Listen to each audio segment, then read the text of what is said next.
Bom, gente, nós então analisamos aqui na primeira aula os profetas e o que eles falaram a respeito de Jesus. Lembra os nomes, que foi a forma que a mente hebraica quis entender e podia entender a respeito de alguém, que seria através do seu nome o que ele significa, né? Então nós temos ali o Emanuel, nós temos o Príncipe da Paz, o Conselheiro Maravilhoso, o Deus Forte, o Pai da Eternidade. Nós vimos aqui os profetas então tentaram decifrar ou projetar aquilo que Jesus seria. No segundo encontro nós falamos sobre Belém, um local geográfico. E nós falamos sobre Belém não só a partir de Miqueias, mas que eu acho a parte legal do estudo de Belém, que é lembrar que Raquel morre em Belém. Lembra? Raquel, a mulher amada de Jacó, durante o parto de Benjamim. Belém é associada também a Boaz. Lembra? O Boaz que casou-se com a Ruth. Consequentemente, Ruth associada também a Belém. Depois, Davi, porque nasce em Belém. Depois nós temos então o Senhor Jesus que aparece, que vem, que cumpre a palavra profética de alguém que saiu lá de Nazaré, veio para o recenseamento em Belém, nasce na casa do pão. Belém, casa do pão, e lá nasce o pão da vida, que é Jesus. E hoje, último encontro, nós vamos falar sobre a cena do Natal, essa cena tão conhecida, né, no mundo inteiro, onde a gente vê um presépio, e aí eu quero primeiro trazer assim algumas ideias. E a primeira ideia é que é raro você encontrar num presépio hoje, numa loja, numa montagem num shopping center, ou mesmo num filme que fale sobre o nascimento de Jesus, que não tenha elementos a mais. Que não tenha elementos a mais. E eu acho que os elementos mais comuns que existem ali, de erro, são a presença, como nós sabemos, a presença dos magos. Por quê? Porque os magos, eles aparecem na narrativa bíblica, os magos, eles vão sim adorar. Lembra o que eles foram fazer? Eles foram, é lindo isso, a gente ouviu isso no sábado na igreja, né? Eles vão para adorar Jesus e eles vão para entregar seus presentes. Duas funções. Nós viemos para adorar. Herodes, onde que está o rei? Viemos na casa real, a ideia, né? E nós viemos para adorar e nós viemos para dar presentes. Então a função dos magos é clara. Adoração e ofertar. Ofertar algo. O ouro, que simboliza o ouro que é presente para um rei. O incenso, que é também a partir do cheiro santo, o cheiro agradável também anuncia a presença de realeza.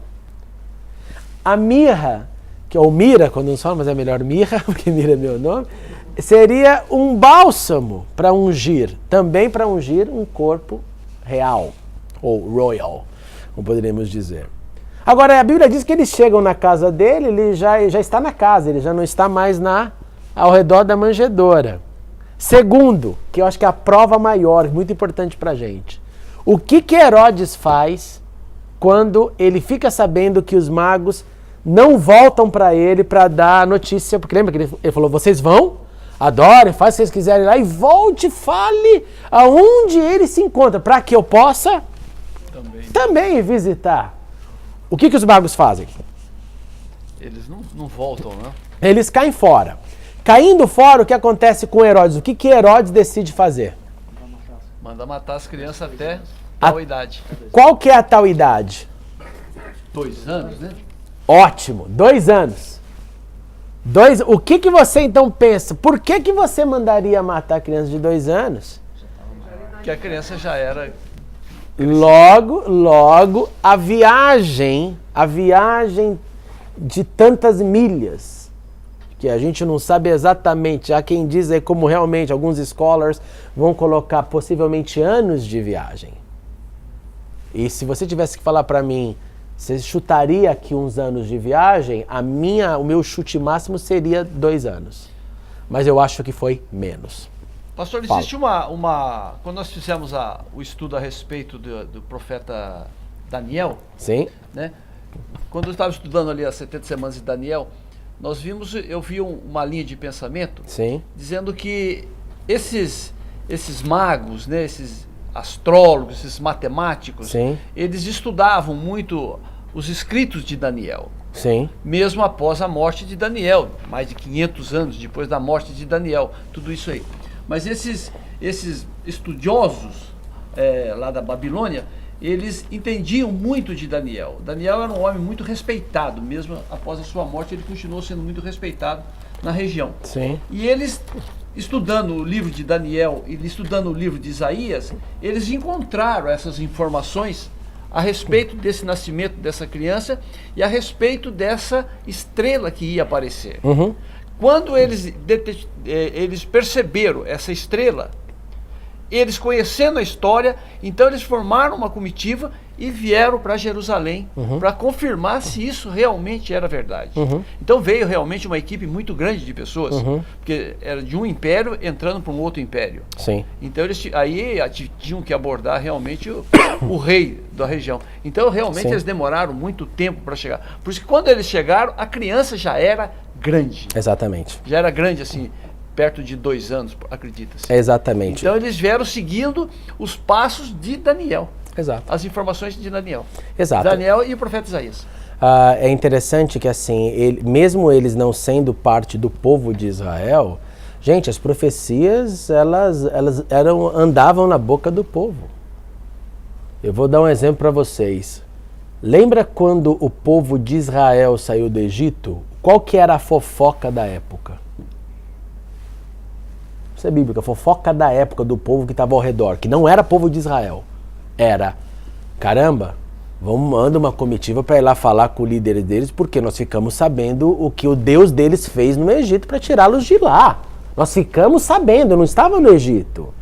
Mas a notícia vazou. A água transformou, do Nilo se transformou em sangue. O faraó deixar partir. Gente, você imagina o impacto que não teve isso no mundo. O cara estava no Egito, lá passeia, ia voltar para sua... Olha, eu estava lá agora, o negócio tá feio lá, hein? Teve ataque de rã.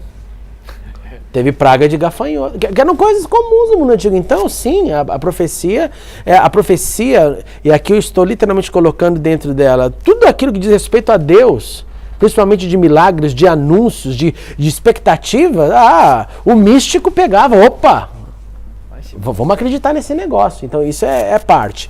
Segundo ponto, a estrela. É impressionante como todo ano, esse ano já teve um comentário sobre isso, positivo, que é alguns astrônomos que estudam literalmente planetas, estrelas, constelações, dizendo que naquela época, segundo os cálculos deles, realmente teve uma junção anormal de planetas. O que alguns falam, talvez nesse alinhamento de planetas específicos, fez com que o brilho, talvez dessa colocação deles, gerasse essa estrela brilhando. Em outras palavras, nós nunca sabemos como que Deus fez alguma coisa. Mas eu acho interessante eles falarem, só baseado nesse fato, já dá pra gente perceber que sim, alguma coisa aconteceu nos céus. Sem dúvida. Vamos pensar em outro exemplo? Voltando de Jesus para o passado de novo. O que aconteceu antes de o Mar Vermelho se abrir? O que a lei nos fala? Teve um vento que soprou aí durante a noite. Alguma coisa, em outras palavras, na natureza já estava acontecendo. Exato. Então, coisas assim, a gente nunca sabe exatamente como que Deus fez. Ele fez. Ele fez, segundo o texto, mas eu acho muito legal quando você vê algumas pessoas falando, tem um eco aí, parece que é verdade isso. Deixa eu só ler o texto aqui então, que é Mateus capítulo 2, que diz assim, depois 2,13, Mateus 2,13, depois que partiram, um anjo do Senhor apareceu a José em sonho.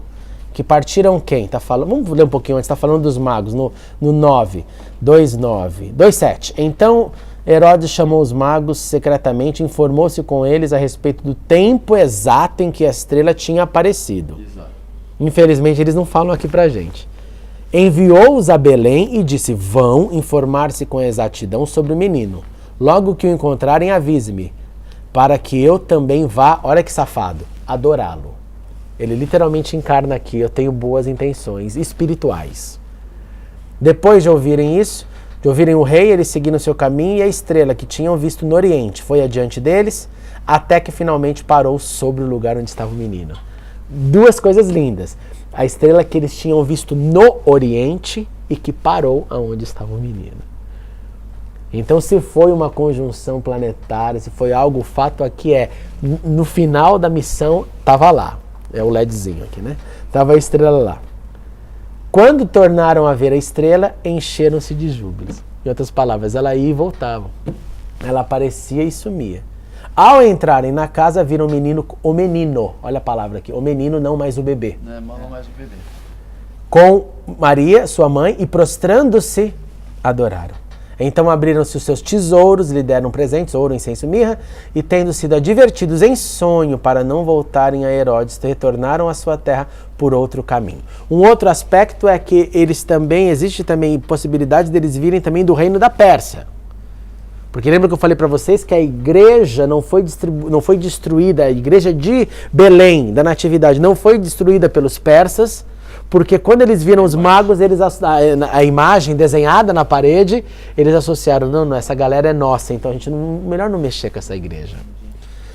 Verso 13, capítulo 2 de Mateus. Depois que partiram, um anjo do Senhor apareceu a José em sonho e lhe disse: levante-se, tome o menino e sua mãe e fuja para o Egito. Fique lá até que eu lhe diga, pois Herodes vai procurar o menino para matá-lo. Então, você viu, 3 vezes já a palavra menino. Então ele se levantou, tomou o menino, 4ª vez, e sua mãe durante a noite, e partiu para o Egito, onde ficou até a morte de Herodes. E assim se cumpriu o que o Senhor tinha dito pelo profeta: do Egito chamei meu filho, o profeta aqui Oséias. Quando Herodes percebeu que havia sido enganado pelos magos, ficou furioso e ordenou que matasse todos os meninos de 2 anos para baixo, em Belém e nas proximidades, de acordo com a informação que havia obtido dos magos. Então se cumpriu o que fora dito pelo profeta Jeremias. Capítulo 31, verso 15, para você ter. Ouviu-se uma voz em Ramá, choro e grande lamentação.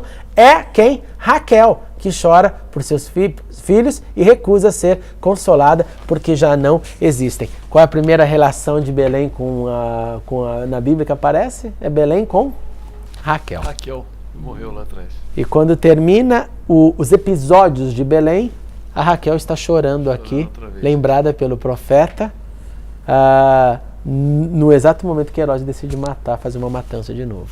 Olha como a Bíblia se encaixa. Então, assim, ponto. Não tem magos nenhum na cena do nascimento. E nem rei, né? E nem rei magos, quer dizer, a junção dos dois. Rei, magos ou rei magos. Né? É a tradição. É a tradição. E é bonito. Se você faz uma encenação, você tem que pôr os benditos chegando lá, porque senão fica faltando alguma coisa. Mas não aconteceu. Segundo ponto importante. Por que 3? O 3 associam exclusivamente por 3 presentes. 3 presentes. Vai lá saber. Vou dar uma outra possibilidade que eu achei bárbaro num trabalho feito pela Sociedade Bíblica em conjunção com a BBC. Eles falaram o seguinte: eles vieram em comitiva, porque numa viagem dessa você não faz com poucas pessoas. Não faz com pouca gente. Você vai trazendo valores. Suprimentos. Se foi meses e meses que demorou, a camelo, ou da Pérsia, ou da Babilônia, é tempo. Soldado acompanhando ele, fazendo a guarda. Qual que é o primeiro problema para você entrar numa outra região? Do passado até hoje. Quando você entra no Heathrow aqui, o que você precisa enfrentar? Imigração! Você precisa ter autorização para entrar. A Ana acabou de enfrentar. Então, era comum a ideia, ou você ia até o rei, ou o rei mandava um emissário até você quando a guarda da fronteira percebia que estava chegando alguém que não era com má intenção. Uma coisa é você ver um exército chegando, você fala, está parecendo guerra. Manda o emissário, vocês vieram em paz ou em guerra? Repara isso. Quando Israel ia atravessando as terras, podemos passar em paz, só queremos passar em paz. Não podemos passar, então vai ter guerra. Então é comum, o governo manda um emissário e fala qual o motivo da sua viagem, o nosso rei está mandando, o nosso governo, o nosso comandante, o manda-chuva aqui está perguntando. Aí, uma das sugestões é que os magos falaram, nós viemos aqui com essa função. Nesse momento, eles percebem que existe aqui uma possibilidade de conflito. E aí, uma das sugestões é que nesse momento pode ser que parte da comitiva vá embora, mas já em território da Palestina.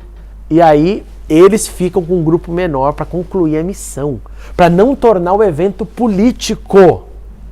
Uma comissão enorme vindo aqui, falando com o rei, para aclamar o rei. Opa! Um novo rei? Agora não, se é os magos que se encontram, não, vão lá, então ajuda, então algo menor, não uma comitiva grande. Eu achei muito interessante essa sugestão que eu descobri nos meus estudos desse ano de 2013, que também é mais uma possibilidade. Então, os três, como eu disse, os três magos, ou três reis magos, é por causa dos três presentes, mas também nós não sabemos. Seria uma possibilidade real aquela cena que a gente vê, cada um entregando um? Seria. Isso é comum, porque o texto diz, prostrando-se, o adoraram. O adorar aqui literalmente é cabeça no chão, eu estou me humilhando diante daquilo que eu reconheço como rei. Tá bom?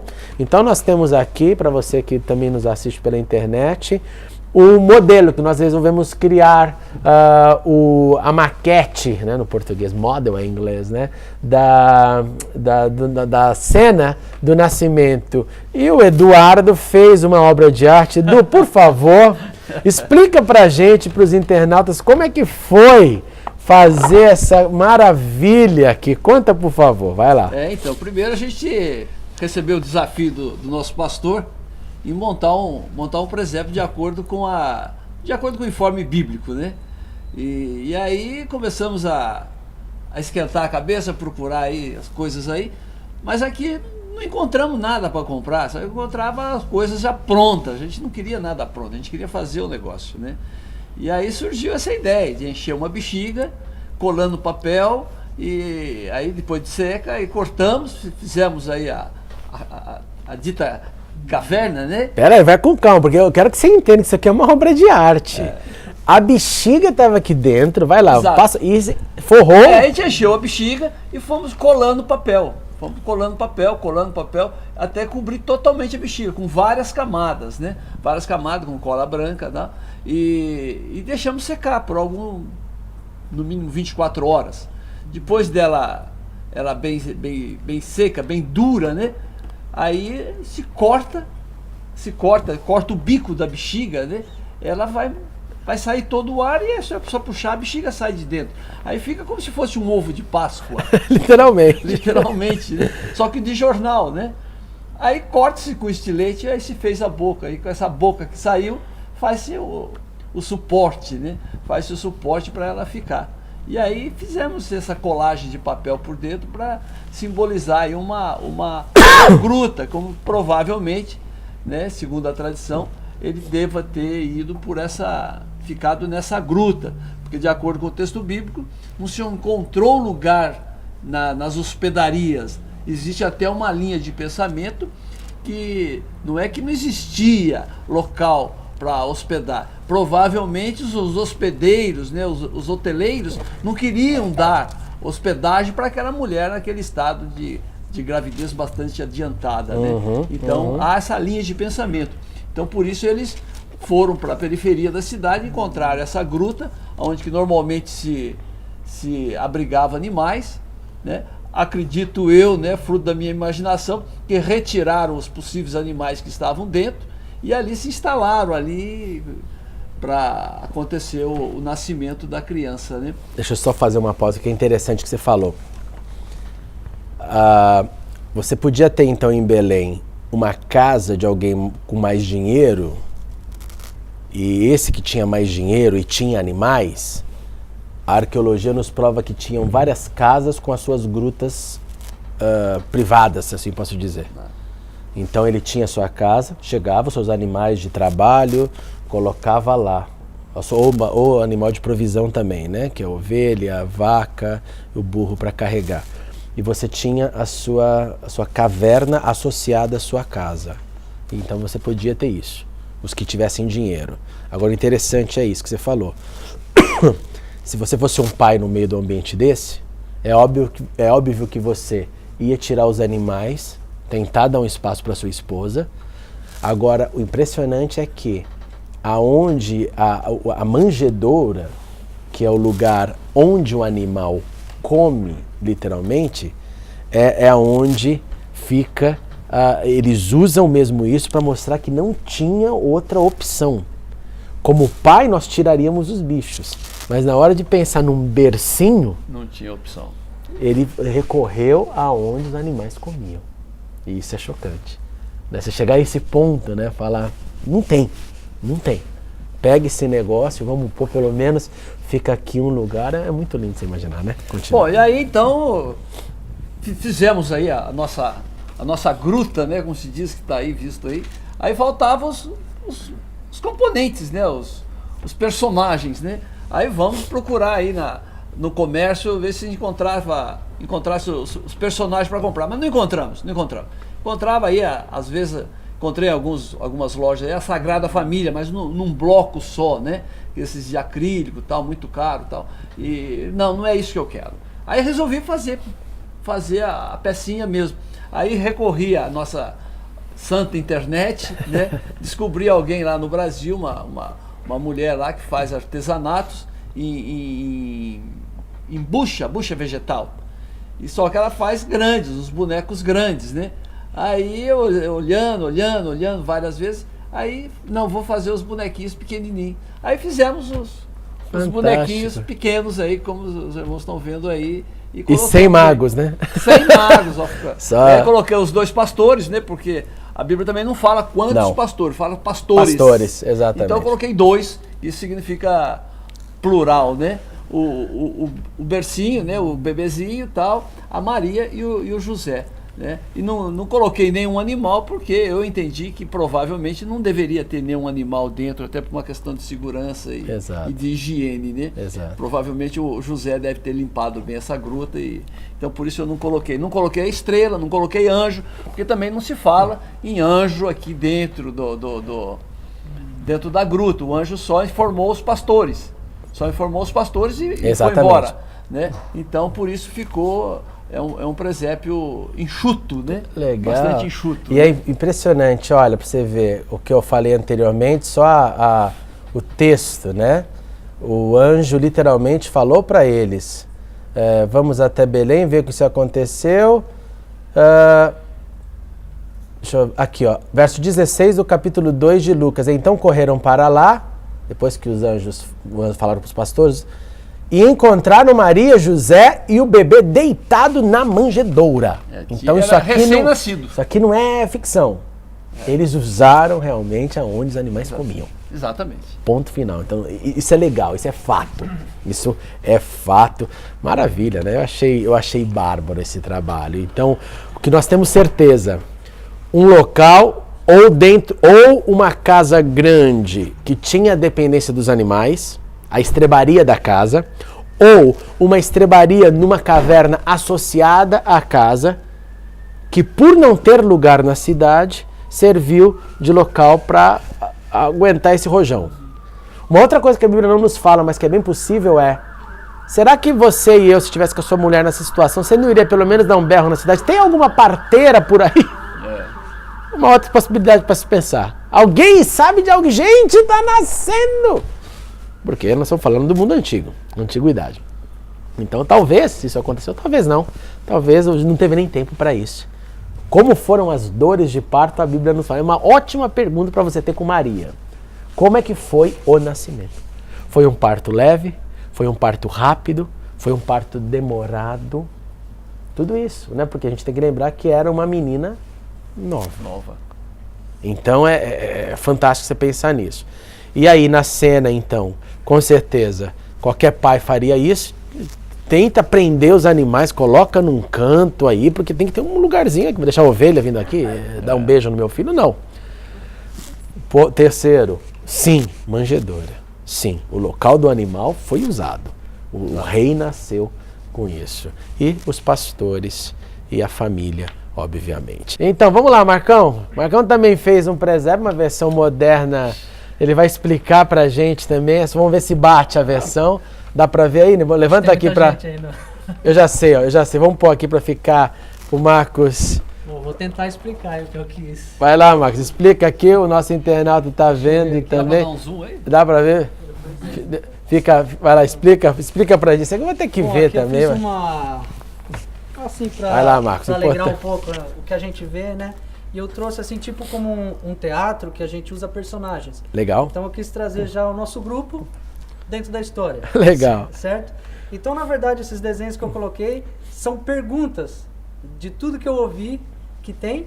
Será que tem mesmo? É como você falou aqui, eu já deixei... vamos catar do número 1, eu coloquei assim, nomeando, né? Sim. Os animais, que nem fala que ela veio de burrinho. Ela veio mesmo assim, de burrinho, montada num burrinho, num animalzinho. Ótima pergunta. E aí, veio ou não? Creio que sim. Ou foi na vez do mar? Animal, né? Ou foi Carregada.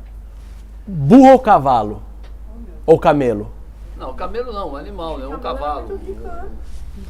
Cavalo, material de guerra para romano. Ou se você tem muita grana. Não era o caso de José, é um carpinteiro. Camelo, nem pensar. Só sobra burro. É daí que vem então a possibilidade. Só sobra burro. Né? Um lamas não seria. Então, um burro é muito, muito, muito provável que é realmente essa cena, o José carregando. Isso bate. Vai lá. Acertou. E a manjedoura, como você falou, né? Que cada um, muitos falam.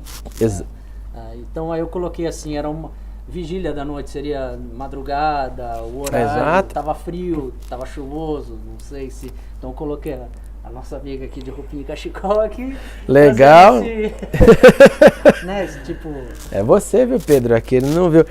Um ótimo ponto. Não foi no dia 25 de dezembro, mas a ideia é de inverno. Exato. Então, inverno. Mesmo lá, frio. Vocês viram agora a nevasca que deu em Jerusalém? É verdade. Né? Então, possibilidades. Vai lá, segue. Aqui voltando, quando os pastores, né? Você também representando já quando o pastor foi trazer a notícia. E fala que trouxe a notícia para todos. Seria a vizinhança, tava? Será que os vizinhos vieram? O anjo falou com os pastores. Aí veio a legião de anjos, né? Eu coloquei até que primeiro veio um anjo, se eu não me engano. Vamos lá. Um anjo fala e aí vem o coro celeste. Veio o coro celeste. Então eu coloquei o nosso amigo de anjo, eu pus até Gabriel aqui falando. Quem vai saber quem que veio? Ótimo ponto. Ótimo ponto. Anjo Gabriel, mas isso você vai ter que ver na minha pregação de sábado. Porque eu vou falar sobre anjos. Ótimo. Então vamos deixar. O texto diz: o anjo, aconteceu o quê? Um anjo, Lucas 2:9. Um anjo do Senhor apareceu-lhes. A glória do Senhor resplandeceu ao redor deles. Então, um anjo. E ficaram aterrorizados. Mas o anjo lhe disse: não tenham medo, estou lhe trazendo boas novas de grande alegria. Hoje na cidade de Belém, E encontraram, de repente, verso 13, uma grande multidão do exército celestial apareceu com um anjo. Então, uma multidão de seres celestiais louvando a Deus, dizendo o glória in excelsis Deo, que é o glória a Deus nas alturas. Muita gente vai cantando, né? Exatamente. E paz na terra aos homens aos quais ele concede favor. Quando os anjos... Então, essas hostes celestiais são anjos. Deixaram e foram para o céu, os pastores disseram, vamos para Belém. Então é isso aí. Então, um anjo fala, o coro celestial vem, faz esse grito, e aí eles partem. Fantástico, né? E aguarda a pregação sábado. Até minha mãe falou, por que tem um disco voador aí? Eu falei que tanto anjo aparece até com roda voando, anjo com cara. Então, pois aí, vai saber do que o anjo veio. Você não vê com aquelas naves lá? Como foi, né? Deixa aí, cada um pensa com a tua imaginação. Vai fundo. Ezequiel, né? Visão de Ezequiel.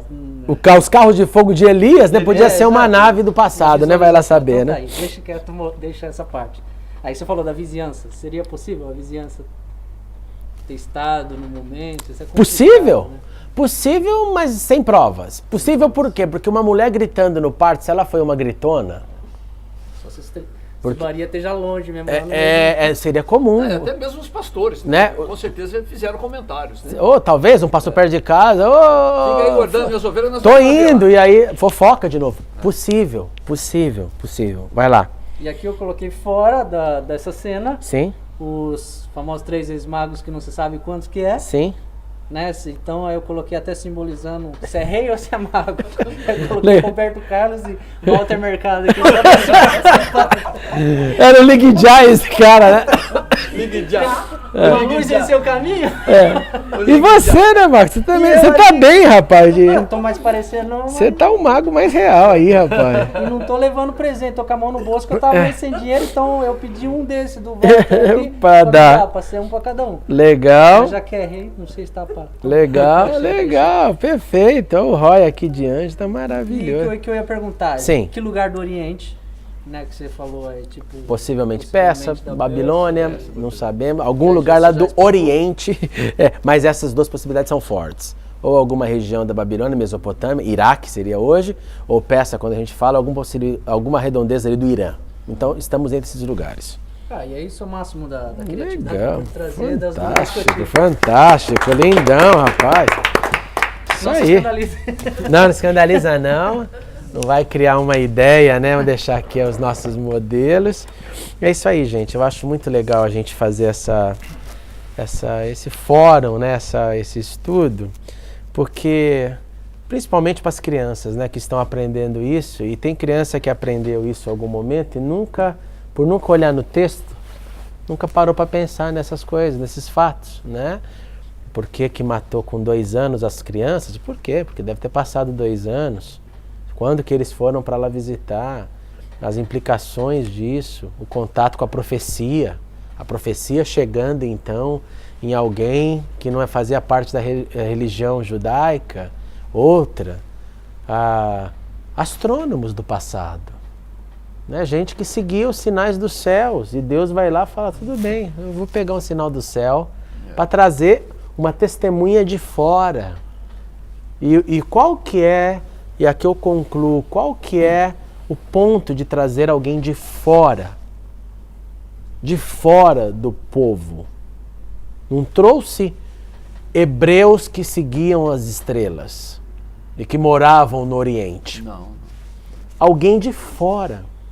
Gente, os magos representam a primeira inserção possivelmente gentílica. No nascimento de... Porque pastores na Campina, gente do povo. Gente judeu. Tá lá do povo, que tem uma expectativa. Hoje nasceu aquele que vocês estão esperando. Vocês estão esperando, vocês sabem quem é. Vocês têm uma ideia, vocês conhecem os profetas. Agora, trazer esses caras de milhas e milhas distantes, já é um Deus falando, eu vou tocar também os de fora. Eu vou tocar os de fora. E os de fora vão trazer também as duas coisas que todo mundo que se encontra com o Senhor faz. Número 1 é adoração. Número 2 é ofertar tudo o que temos, o que somos. A nossa vida em primeiro lugar. Eu vou para adorá-lo e eu vou para ofertar minha vida, as minhas posses, tudo que eu tenho, Senhor, é teu. Só complementando um pouco mais, que eu fui ler alguma coisa a respeito da origem do presépio, né? Ótimo. O presépio ele surgiu no século XIII. No século XIII começou essa prática de fazer essa encenação. Alguém, né, o conhecido aí São Francisco de Assis, né? Esse religioso do século XIII, ele foi uma maneira pedagógica que ele criou para poder demonstrar o nascimento de Jesus para a população mais simples que vivia na Itália, né, na zona rural principalmente. E depois isso trouxe para dentro do governo, o Papa então da época, né, achou a ideia maravilhosa, trouxe para dentro da igreja isso aí.